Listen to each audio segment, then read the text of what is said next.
Hello friends, இன்றைக்கி ஒரு high protein dosa recipe தான் பார்க்க போகிறோம். இதுக்கு வந்து முளைக்கட்டின பச்சை பயிறு, அது கூடவே நிறைய சுண்டெல்லாம் சேர்த்து எடுத்திருக்கேன்.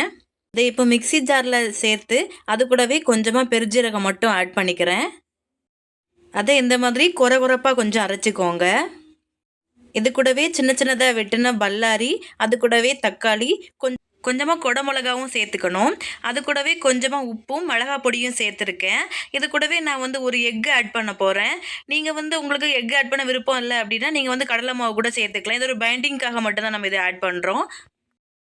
இப்போ இதெல்லாம் ஒன்றா சேர்த்து கலக்கிட்டு நான் வந்து ஒரு பேனில் நெய் தடவி வச்சுருக்கிறேன்.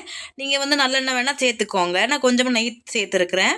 இதில் ஆல்ரெடி மிக்ஸ் பண்ணி வச்ச பேட்டரை சேர்த்துக்க வேண்டியதான். இப்போ ஒரு மூடி போட்டு 2 சைடும் சேர்த்து வேக வச்சு எடுக்க வேண்டியதான்.